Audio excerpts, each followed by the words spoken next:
Donc, comme vous le Voilà. connaissez tous, alors l'amibiase est une parasitose due à un protozoaire appelé l'Entamoeba histolytica. C'est une infestation cosmopolite, ça veut dire elle touche presque toute le globe terrestre, presque, plus fréquente dans la zone tropicale et intertropicale. Et comme vous le voyez ici, l'Afrique du Nord elle est touchée aussi. Et il nous semble, les parasites Entamoeba histolytica appartient à la classe des protozoaires. Donc la classe les protozoaires, la sous-classe c'est les amibédés, et la sous-classe, ça contient les 4 amibes. Donc, vous avez l'Entamoeba, vous avez l'Endolimax, le Pseudolimax, le Dientamoeba. Et pour nous, on va étudier exclusivement le genre Entamoeba, qui est la seule amibe pathogène chez l'être humain. Donc, le genre, il contient 2 espèces, qui est l'Histolytica et le Dispar. Alors, l'Entamoeba histolytica et les dispars existent chacun sous 2 formes. Vous avez la forme végétative trophozoïde, permet le déplacement à travers ou via ses pseudopodes ou bien ses flagelles, qui permettent le transport du parasite à l'intérieur de notre muqueuse intestinale colique. Vous avez la forme kystique, la forme résistante dans le milieu extérieur. Seul le genre Entamoeba histolytica est pathogène, mais les formes végétatives et kystiques des 2 genres sont très peu différenciables. C'est pour cela on dit que la forme végétative est seule qui permet d'identifier les 2 genres, ça veut dire le dispar et l'histolytica, grâce à 2 critères. Donc le premier critère c'est le cytoplasme et le deuxième critère c'est la taille. Donc, on va commencer par la taille. L'histolytica, bien évidemment, il est plus grand que le dispar. Donc, il mesure entre 20 et 40 micromètres, tandis que le dispar, il est très petit, entre 6 et 20 microns. Alors, sur le plan cytoplasmique, donc, ils contiennent tous les 2 des pseudopodes pour leur déplacement, qui est hyalin avec des protéines contractiles pour le mouvement. Alors, tous les 2 ont un noyau très visible après coloration.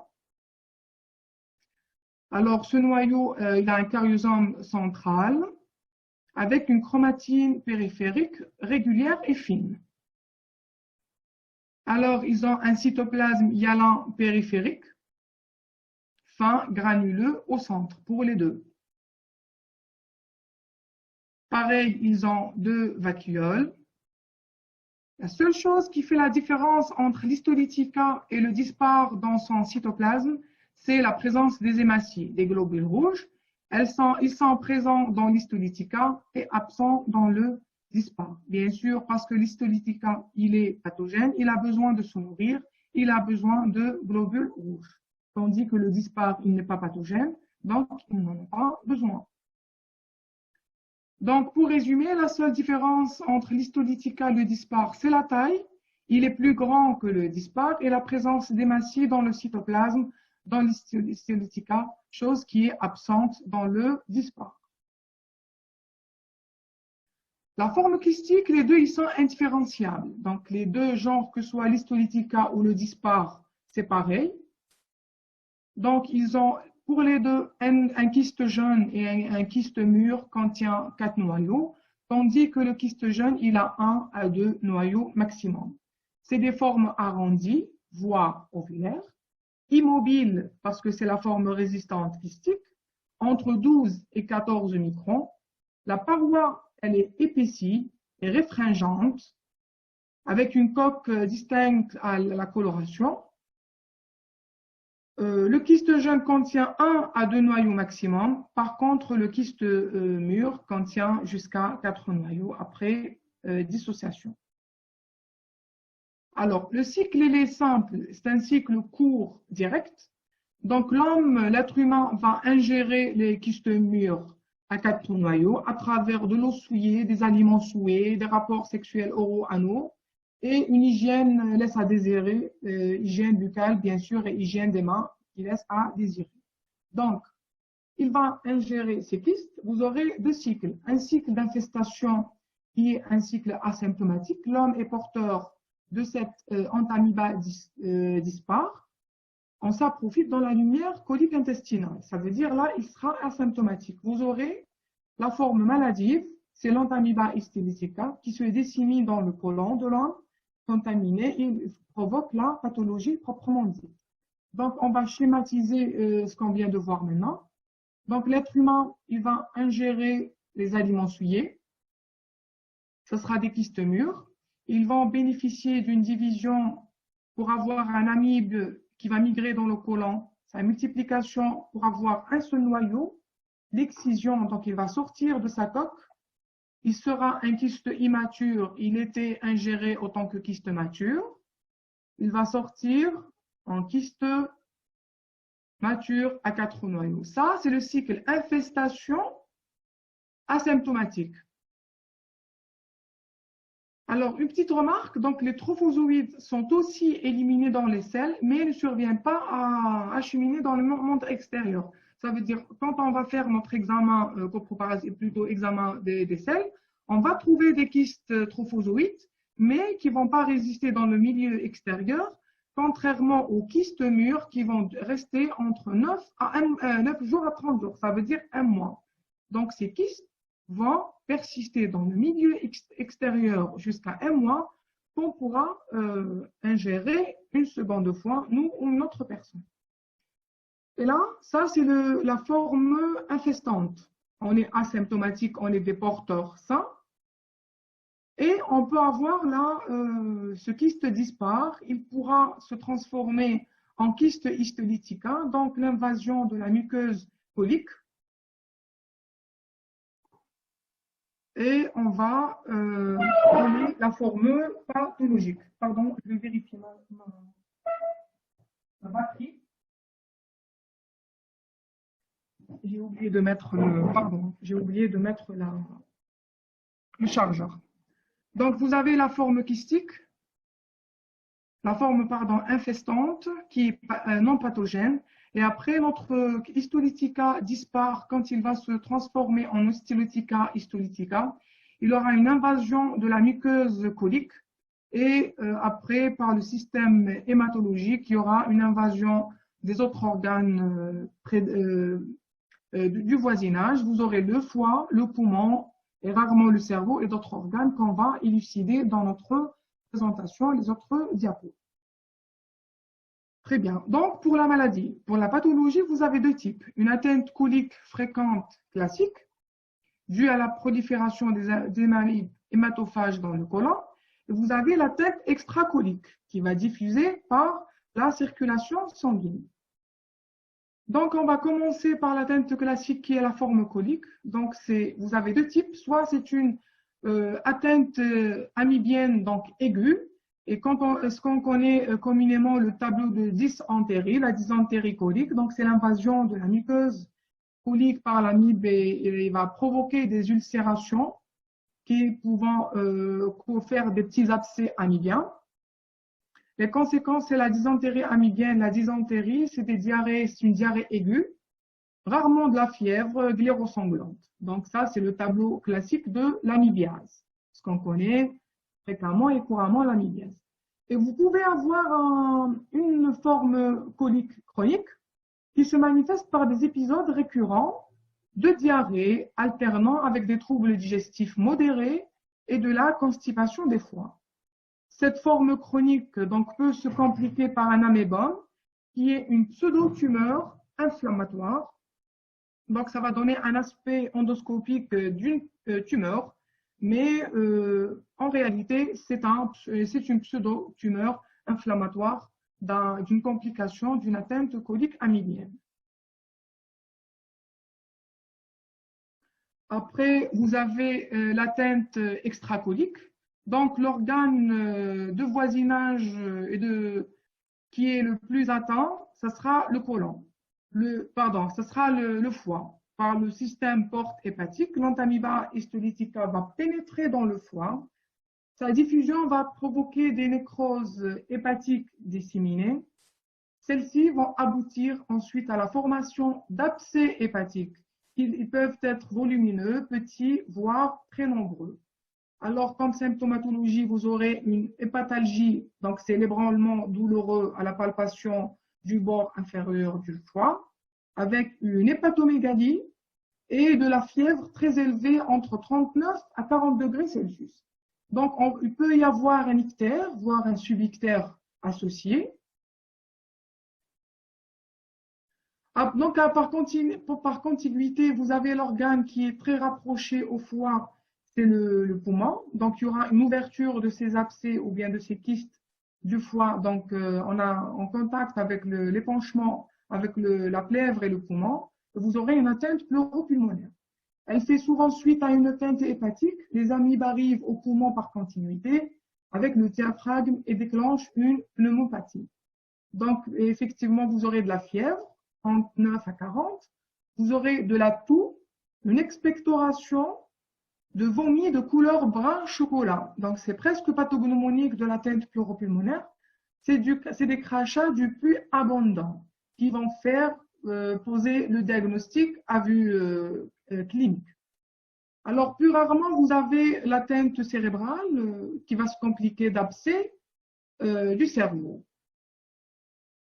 Alors, pour le diagnostic, il est très facile. Donc, pour l'atteinte colique, on peut se contenter d'un examen direct, donc l'examen des selles, examen près des selles, donc l'observation des amibes mobiles, voire les kystes, la forme kystique dans les selles.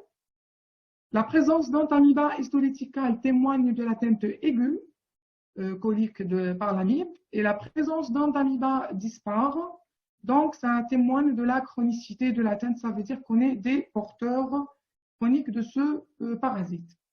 Donc, des fois, on peut faire une rectoscopie. Donc, la rectoscopie, elle va trouver une muqueuse inflammatoire ulcérée en coup d'angle ou bien en bouton de chemise, qui est un aspect endoscopique caractéristique de l'atteinte de l'amibe colique. Par contre, dans la forme chronique, on ne trouve plus d'Entamoeba histolytica. Mais par contre, comme je vous l'ai dit, on trouvera l'Entamoeba dispare dans les selles, bien sûr. Pour faire le diagnostic de l'atteinte hépatique, donc ça sera clinique et radiologique et hématologique, biologique plutôt. Ça sera de la fièvre, comme on l'a dit tout à l'heure, fièvre entre 39 et 40, hépatomégalie, hépatalgie, une hyperleucocytose neutrophile avec donc une VS accélérée.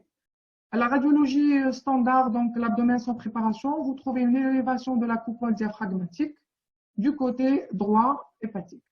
Donc l'examen des selles il sera négatif en général, mais une sérologie, elle doit être faite qui sera faite dans les premiers temps et elle sera positive. Donc on va trouver les amibes.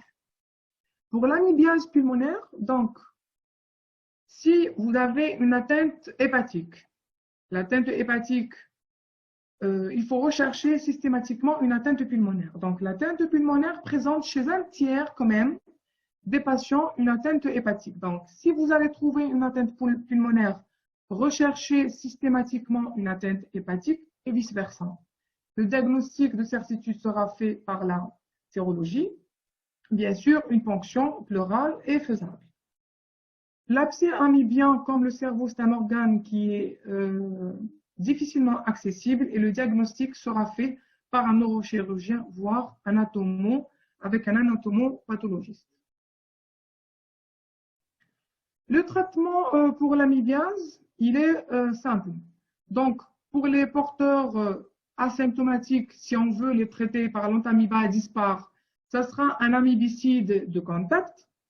Donc, on va donner un traitement et J15 après, on fera un autre traitement et faire des sérologies, plutôt un examen des selles après. Et si on ne veut pas traiter, on peut ne pas traiter. Par contre, chez les porteurs symptomatiques d'Entamoeba histolytica, donc pour l'atteinte colique intestinale, ça sera un amibicide de contact et un amibicide tissulaire après. Donc, l'amibicide de contact, vous avez l'intertrix qui est très connu. Et on va l'associer à un amibicide tissulaire qui est le flagelle. C'est le metronidazole, comme vous le connaissez tous. C'est à 500 mg. ça sera à 500 mg 3 fois par jour pendant, on va dire, 7 à 10 jours. 7 à 10 jours, on va renouveler cette cure 15 jours après. Et après un mois de traitement, on doit faire un examen parasitologique des selles et pour voir si on a éradiqué ce parasite. Donc, quand vous allez faire une deuxième cure 15 jours après, normalement, on a une éradication complète de ce parasite. Ce qu'on est pour l'amibiase hépatique, donc le traitement, il est idem. Par contre, ici, on est obligé, donc ce sera un traitement par un parasite, un antiparasite tissulaire, plutôt tissulaire, donc ça sera par voie sanguine. Et on doit faire, s'il y aura un échec au traitement médical, on doit drainer notre abcès par une ponction, mais il faut que ce soit par un radiologue expert. Hein. Pour l'amibiase pulmonaire et les autres atteintes extracoliques, donc ça sera toujours un amibicide tissulaire. Si on aura recours à un drainage pour la pulmonaire, ce sera par un radiologue. Pour la prophylaxie, il vous dit toujours vaut mieux prévenir que de guérir. Tout médecin doit passer par le palier de la prévention. Donc, les principales méthodes sont simples. C'est l'hygiène, l'hygiène, l'hygiène. Ça veut dire quoi? Comme la contamination se fait fréquemment par l'eau usée, donc il faut filtrer l'eau de consommation par de la chloration, hydrochlorure donc ça sera l'eau de Javel. L'hygiène personnelle contre l'infection, comme l'être humain, c'est le porteur de ce parasite et c'est l'hôte définitif. Ça veut dire la transmission, ça sera interhumaine. Donc, le premier organe de transmission, c'est les mains. Donc, il faut se laver les mains très fréquemment avant et après les repas et éviter de consommer l'eau locale, les glaçons et les crudités lors des voyages dans les pays d'endémie, par exemple les pays tropicaux. Et je vous remercie. Docteur Layada? Oui, je suis avec toi. Je pense j'étais trop rapide, non? Trop rapide. Bon, tu as été rapide, mais bon. Mais ça va, c'était clair. J'aurai assez de temps pour répondre aux questions. Est-ce que l'amibiase chronique peut donner, après plusieurs années, un cancer? Est-ce que ça prédispose au cancer? Non, je vais dire non. La réponse est non. Non, non. Quel est l'examen de première intention et de référence? Ça, je n'ai pas compris. Pourquoi? Pour quel amibiase? Quel est l'examen de première intention et quel est de référence? Et l'examen de certitude? Est-ce que pour l'atteinte colique ou extracolique? Pour l'atteinte colique et pour l'atteinte hépatique. Alors, comme je vous ai dit, pour l'atteinte colique, ça sera l'EPS, l'examen des selles. Donc, ça sera l'examen frais. On va faire un examen, donc un prélèvement le premier jour, sur 3 jours successifs, et rechercher la forme kystique dans le parasite. On ne va pas rater notre diagnostic. Sinon, pour les atteintes extracoliques, ça sera la sérologie. Pour l'atteinte hépatique, pleurale, comme vous l'avez vu, pour l'atteinte cérébrale, c'est un organe un peu spécial pour l'atteindre. Ça sera à l'ouverture par un neurochirurgien et faire passer des biopsies chez l'anatomopathologiste. Mais l'examen de référence pour la colique, c'est la parasitologie des selles. Pour les autres, ça sera la sérologie. Moi, j'ai l'expérience de l'amibiase, j'ai l'expérience de l'amébome. Très bien. L'amébome. Et je fais un commentaire là-dessus, puis je vais te dire mon expérience là-dessus. Alors, l'amébome, c'est la forme pseudotumorale, colique. Est-ce que le patient, il était symptomatique? Eh bien, le premier patient que j'ai eu, je me suis planté sur toute la ligne. D'accord. C'était une tumeur du haut rectum.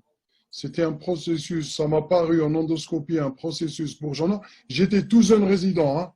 Très Là, bien. cette histoire remonte à 24 ans. Oh, la hiberg. Donc, j'étais bon. Merci. Alors, c'était une forme, pour moi, c'était une tumeur bourgeonnante. Oui. Donc, j'ai fait des biopsies. J'ai fait des biopsies et puis, bon, on attendait les biopsies. On a répondu Amiba histolytica, plus. Bon, pour nous, c'était, enfin, pour moi déjà, c'était une erreur diagnostique. Ouais. Donc, on a dit, on ne perd rien, on met sous métronidazole, et puis on refait l'endoscopie. Et là, à notre agréable surprise, tout avait disparu. Disparition totale. Est-ce qu'il Oui. y avait une perte, je veux dire, est-ce qu'il y avait des signes d'alarme, perte de poids, qui plaidaient Non, en faveur du non, néoplasie? excellent état général. Non, il n'y avait pas ça. Et le deuxième cas, c'était au niveau du sécom. Et Ouais. donc, il faut toujours rester prudent. Mais bon, à l'époque, j'étais jeune, hein. Je suis certain que l'interprétation endoscopique n'était pas très fiable. Donc, l'excellence revient à l'anatomopathologiste, là. Oui. Mais actuellement, avec l'endoscopie, avec la résolution de la vidéo, Oui. avec les colorations, on peut quand même prédire l'histologie dans pas mal de situations, hein. Mais quand on a une forme pseudo... Oui, quand on a une forme, Quand on a une forme ulcéro-bourgeonnante, en premier lieu, c'est la hantise, la néoplasie. Donc, je pense qu'il faut qu'on refasse les biopsies, non? La refaire ben, des c'était notre arrière-pensée, bien sûr. Ouais. En tout cas, pour moi et mon assistant, c'était un cancer, hein. Ouais. On a repris le malade pour refaire des biopsies. Et pour nous, les anatomopathologistes étaient à côté de la plaque. Et finalement, c'est nous qui étions à côté de la plaque. Et à notre agréable surprise, il y avait rien. Il n'y avait rien. Docteur Donc, Belataf qui nous regarde. Docteur Belataf, elle est rentrée. Bonjour. Docteur Belataf nous regarde. Mais elle suit, Docteur Belataf. Guilhem, tu peux mettre le deuxième cours, hein? Non, je m'entraîne, je ne savais pas comment faire. Eh bien, c'est top. Alors, on te voit, on t'écoute. Donc, ça ira très bien. D'accord, à tout à l'heure. Juste À là, tout à une deuxième l'heure. partie de son cours. Très bien. Juste pour nos jeunes, là, quand vous avez un cas clinique à discuter, donc il ne faut pas oublier notre cher Hamid Biaz. Mais c'est rare quand même. Mais il faut la poser comme diagnostic différentiel. Oui, oui. Et au niveau hépatique, Oui, le premier malade, Résidana, c'était un abcès du foie. Et oui. j'avais fait moi-même la ponction. Et l'aspect est typique. C'est quoi l'aspect du pus qu'on retire? C'est café au lait. La question pour moi, pour les étudiants. L'aspect du pus dans l'amibiase hépatique. Oui. C'est comme le vomi, hein, c'est du chocolat. Oui, et Oui. chocolat. C'est brun Il a un chocolat. aspect typique. Et puis, avec un service de parasito qui était au sous-sol chez nous à Mustapha, il y a eu, à une certaine époque, on disait qu'il y avait beaucoup d'amibiase, en Algérie. Et au fait, c'était plutôt le dispar qui était plus fréquent. Fréquent. Et qui n'est pas pathogène comme tu sais. Donc, Là, tu peux attaquer le deuxième cours. Là, je pense qu'on ne voit plus d'amibiase parce que déjà, on se met sous trithérapie. Ouais. Trithérapie, donc le flagile, le Ouais, métronidazole, il est toujours dans notre thérapeutique, l'arsenal thérapeutique. Tout à fait d'accord. Donc, on le traite. D'accord. Alors, pour mettre mon deuxième cours, très bien.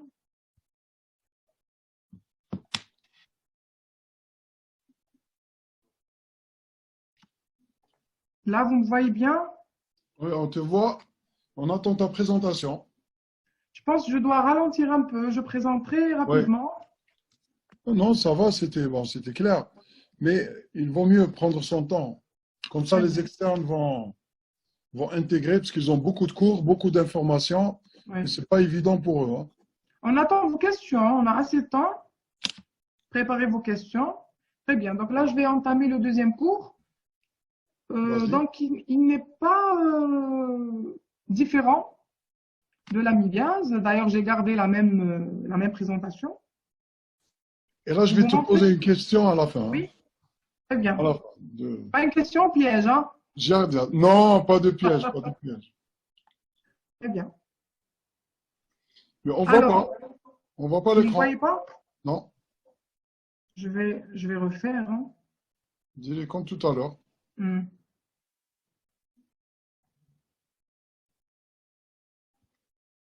Vous arrivez à voir comme ça?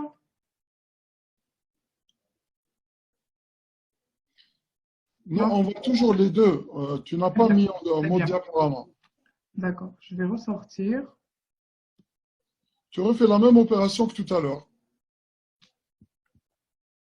Tu as la parole. Très bien. Très bien. Donc là, on va entamer directement le deuxième cours, qui est l'ambliase appelée avant et ou giardiase récemment.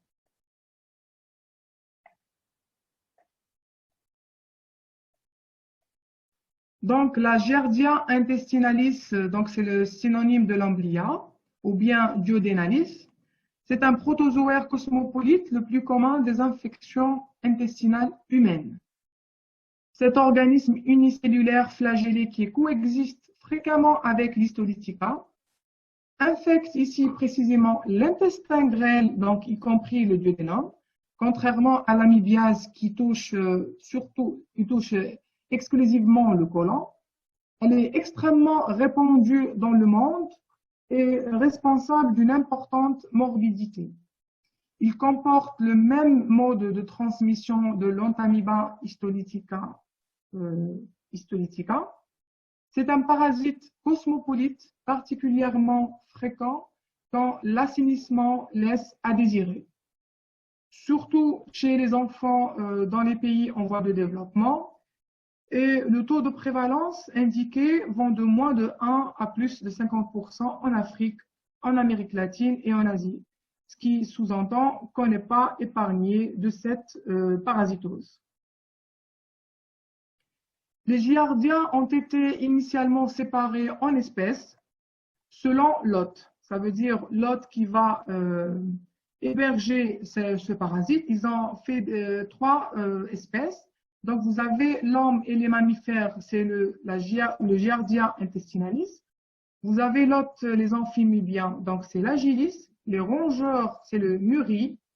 Comme vous le savez tous, l'homme est l'hôte définitif. Ça veut dire c'est lui le porteur, c'est lui le contaminant et c'est lui le réservoir.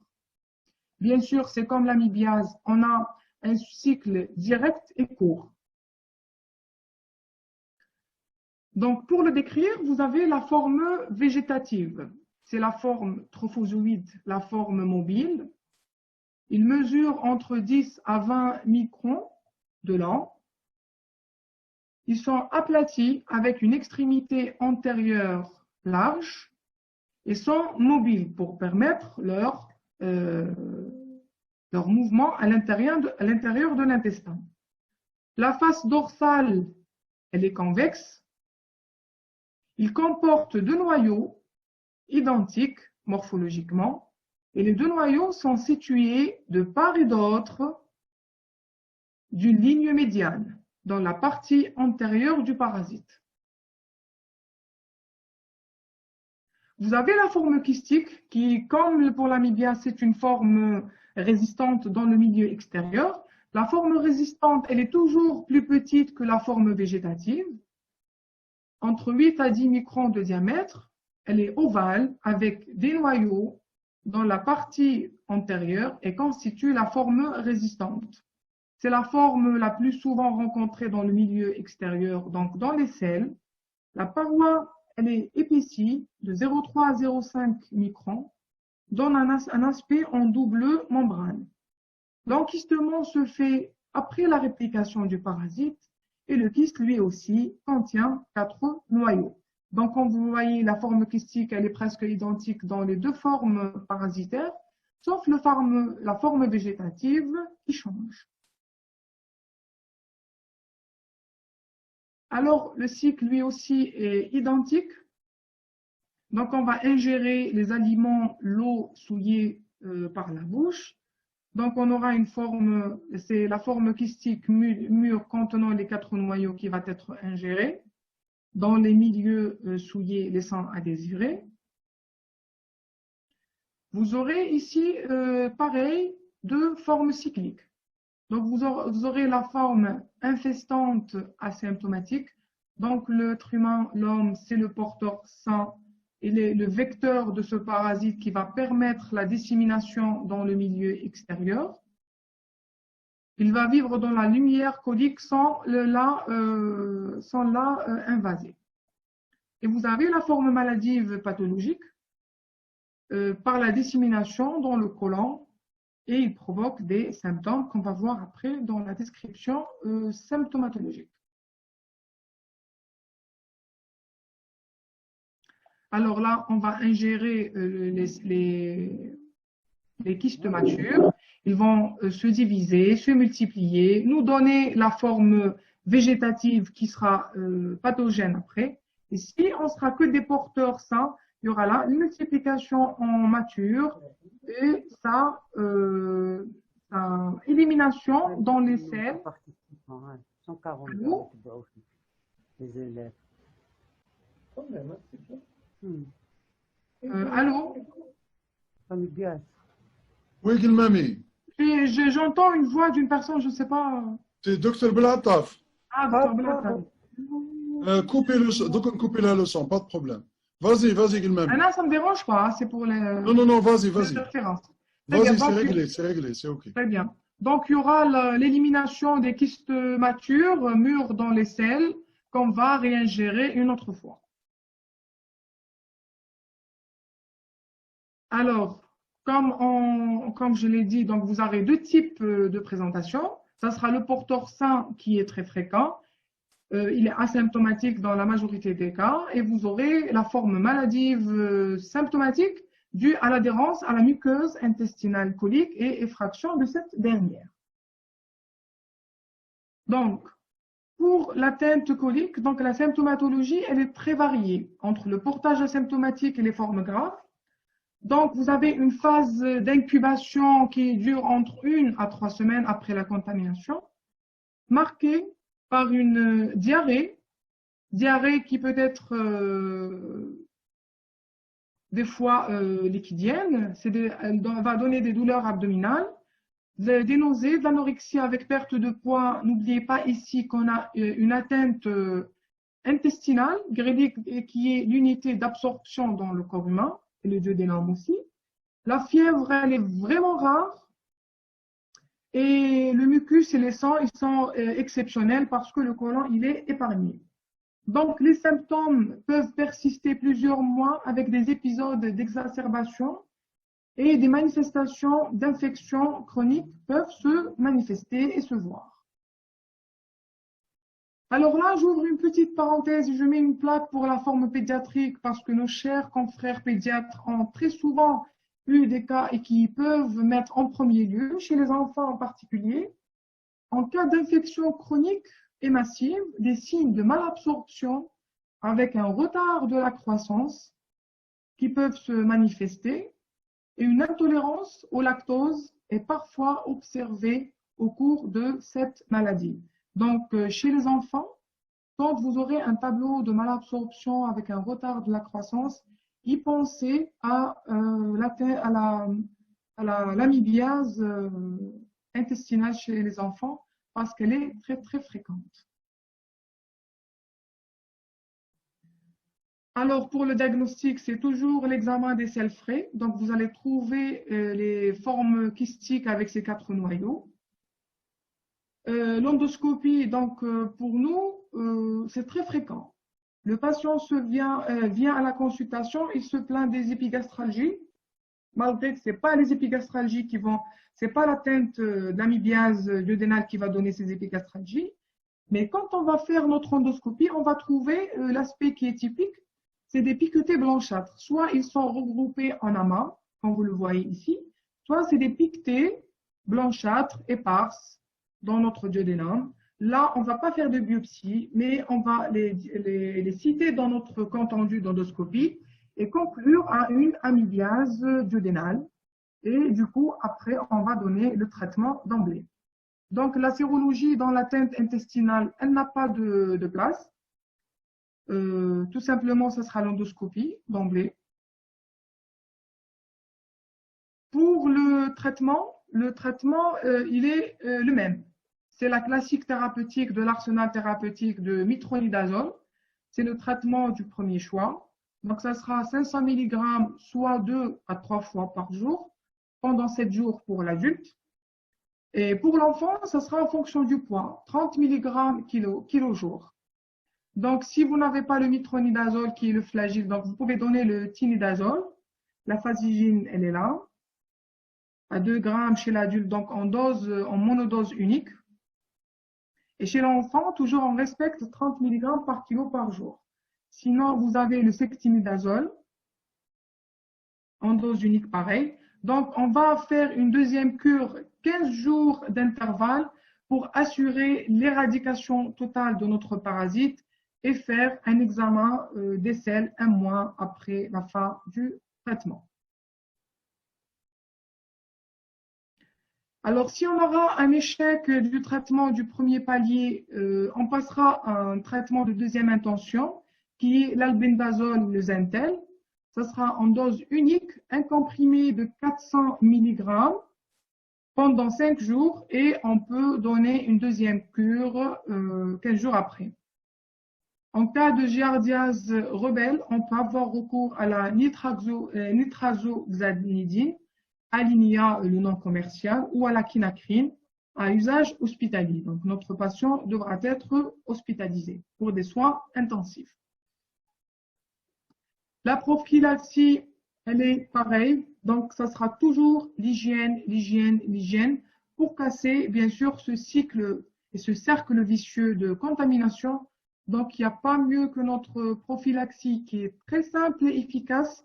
L'hygiène des mains, la filtration des eaux et éviter de consommer des crudités crues, des glaçons et des eaux dans des régions d'endémie. J'ai terminé ma présentation, je vous remercie.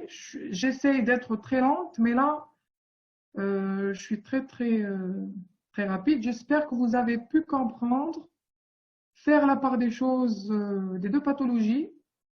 Ces deux parasitoses, elles sont très fréquentes. Je vais dire anodines, oui, parce qu'elles sont asymptomatiques, mais très fréquentes. Mais si elles touchent des personnes immunodéprimées, comme les sidéens, comme les insuffisants rénaux chez nous, les dialysés, ils vont faire des ravages. Donc, un traitement prophylactique simple, hygiène des mains, se laver les mains avant et après chaque apport de quelque chose. Et comme ça, on va couper ce cycle. Parce que n'oubliez pas, la prévention, elle est très importante parce qu'avant d'être un médecin traité, il faut prévenir et il faut penser à l'économie. L'économie du pays, l'économie de notre pharmacie, l'économie de nos hôpitaux et notre économie personnelle. Très bien. Docteur Layada? Reste en ligne. Oui, Guelmami. Je vous entends. Tu peux voir les questions là où c'est écrit QR. Oui. Alors, tu réponds aux questions.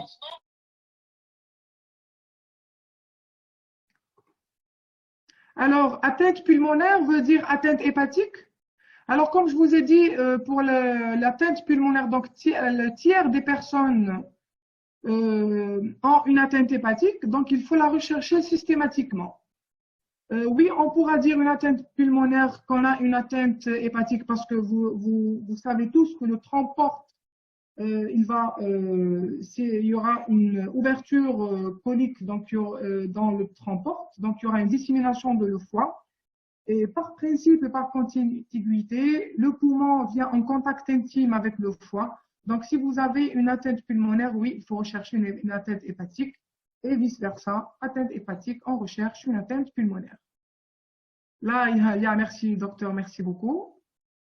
C'était quoi le motif de consultation chez ces patients avec l'amébome? Là, il vous a dit, docteur Layada, il était asymptomatique. C'est docteur Layada qui va vous répondre pour cette question. Pardon, Guilmami, qu'est-ce que tu m'as dit? Alors, on a une question pour toi, docteur Layada. Oui. C'était quoi le motif de consultation chez ces personnes, chez ce patient que vous avez trouvé l'amébome? Ah, j'ai oublié, avec des douleurs ou des rectoragies, j'ai oublié. Hein. Très bien. J'ai oublié. Donc, pour le cycle parasitaire de l'amibiase, il n'est pas loin du cycle de la giardia, c'est simple, on va ingérer les kystes matures qui sont résistants dans le milieu extérieur, dans les éléments souillés, les aliments souillés. On va ingérer les cycles matures. Il va subir une cascade de division et donc il va se diviser en kystes immatures. Après, si on sera en forme d'infestant, donc il va ressortir en forme de kyste mature, sinon il y aura une transformation à la forme trophozoïde. La forme trophozoïde dans le côlon, donc il y aura l'amibiase aiguë. Et si on est dans la forme trophozoïde giardiase, il y aura une ébrasion de notre duodénum. Soit ce sera des douleurs, des épigastralgies ou autre chose, donc on va traiter. Et si c'est des diarrhées, altération de l'état général, bien sûr, on va le mettre toujours sous traitement. Mais il y aura toujours la forme kystique, rentrer-sortir asymptomatique. Et s'il y aura la transformation en forme trophozoïde, ça sera la forme symptomatique. Quel est l'examen qu'on fait en première intention? Merci. Mais pour quelle pathologie? Pour quelle pathologie, celui qui a posé cette question? Alors, si vous parlez de la forme colique, je vous ai dit, ça sera l'examen frais des selles. La sérologie, elle n'a pas sa place. Et si vous parlez de la giardiase dans la forme duodénale, honnêtement, en pratique, on trouvera toujours les piquetés blanchâtres. Mais normalement, si on ne trouve rien, si le patient est asymptomatique, on ne fait pas d'examen. Hein. On ne fait pas d'examen. S'il vous plaît, docteur, comment on peut avoir une forme asymptomatique? C'est une découverte fortuite. On est asymptomatique, donc on ne saura jamais si on est des porteurs, sauf si on fait des endoscopies, on trouve des piquetés blanchâtres à l'endoscopie. Sinon, pour la giardiase, on peut faire un examen coproparasitologique des selles, on trouvera la forme kystique. Mais on est asymptomatique, on ne le saura jamais. On est des porteurs, on est des vecteurs. Donc, on va le transmettre à d'autres personnes. Pourquoi on attend 15 jours la deuxième cure de traitement? Parce que tout simplement, quand on va ingérer le parasite, le kyste, il va prendre 15 jours pour ressortir. Et du coup, on va le traiter, on va l'attaquer les premiers 15 jours et on va attendre la deuxième infestation pour le réattaquer la deuxième fois. Donc, et du coup, on sera certain, quand on a les kystes à l'intérieur, ils vont séjourner 15 jours, on va nous donner le temps d'avoir un réservoir plus mûr pour l'attaquer une deuxième fois. C'est pour ça, donc le cycle fera 15 jours, exactement 15 jours. On pourra attendre, faire une deuxième cure, voire aller à la troisième cure, hein, mais il faut toujours respecter 15 jours d'intervalle de traitement. C'était clair, merci. Alors, comment passer un porteur sain à la forme pathologique? Tout simplement, soit on aura un microbiote déséquilibré, on devient immunodéprimé, et c'est ça, hein, pour passer à la pathologie, on est des porteurs, et si on a une immunodépression, on passera à la pathologie. D'autres questions? Les formes cliniques pour les immunodéprimés, de quel type? Immunodéprimés, les hémodialysés, les infections chroniques, les diabètes, les sidéens HIV, toutes les pathologies immunodéprimantes. S'il vous plaît, pourquoi elles causent des diarrhées? Parce qu'on a une ébrasion de notre muqueuse. On a une effraction de la muqueuse, donc il y aura une perturbation de notre microbiote, il y aura un phénomène inflammatoire, il y aura un mécanisme de défense, et du coup, il y aura une perte de ce mucus qui va être interprétée par des diarrhées. Pour l'amibiase, on commence par EPS ou bien endoscopie. Non, pas forcément. Si on a une endoscopie qui montre des piquetés blanchâtres, on n'est pas obligé de faire un EPS, hein, on peut traiter d'emblée. Et si on fait un EPS et on le trouve positif, on traitera d'emblée. Pas forcément, on ne doit pas faire une endoscopie. Je pense que j'ai répondu à toutes les questions. Je pense qu'on a